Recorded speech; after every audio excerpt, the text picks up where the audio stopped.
predominant cause of death from cancer in the world is cervical cancer in some places, lung cancer everywhere, liver and stomach predominantly.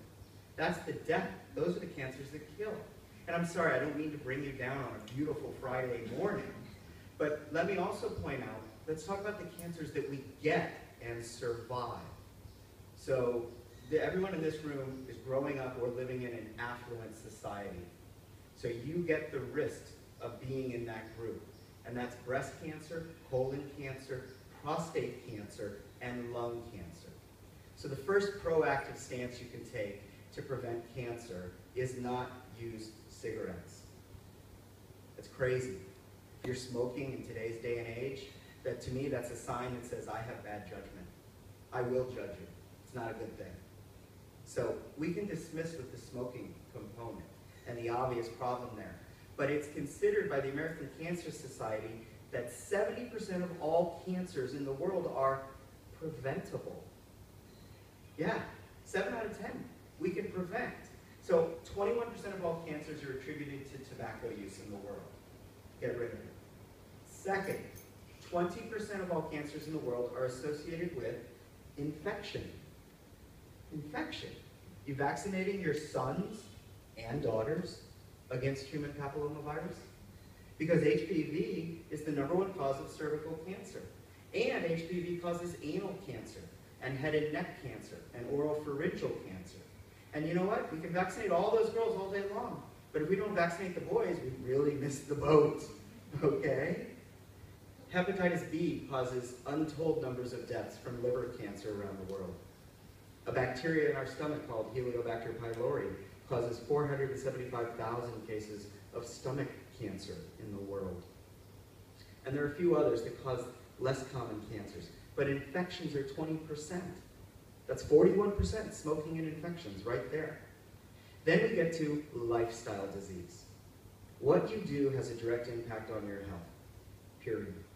And I don't mean to be so dogmatic today, but it's a really good setup, and I want to make my point because I'm really good at treating cancer, but I get tired of one after another after another. I do that all day long, and I love my job. But I've realized if I'm really good at treating cancer, I should be passionate and angry to prevent it.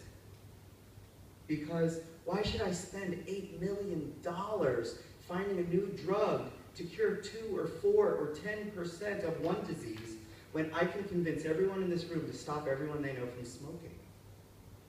That's the key. So lifestyle cancers. Breast cancer is strongly associated with obesity and overweight. Period. Fact. Breast cancer is strongly associated with alcohol intake, as are many cancers. Fact. Cancer is strongly associated with a diet that is low in fruits and vegetables. And cancer is strongly associated with inactivity or sedentary lifestyles. So if you've ever seen me around town, my passion is getting people to move their bodies. I'm a former triathlete, but now I just like to walk.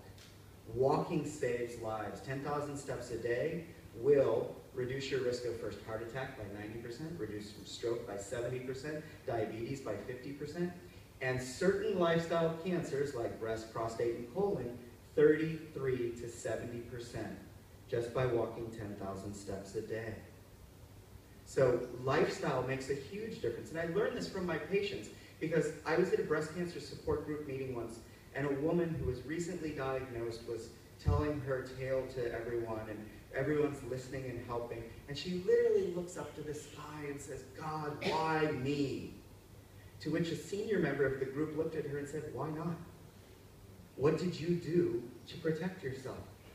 It's published everywhere that sedentary lifestyles, smoking, inactivity, poor food choice, obesity, and alcohol strongly contribute to the risk of breast, colon, and prostate cancers.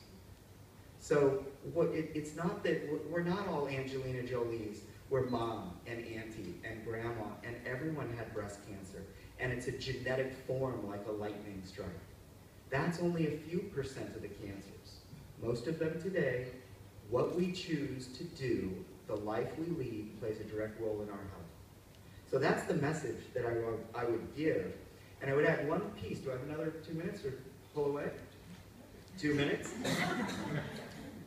If I look at just stage 1 and stage 2 breast cancers, which, by the way, are 240,000 new cases a year in the United States, stage 1 and stage 2 is a 92% 5-year survival rate.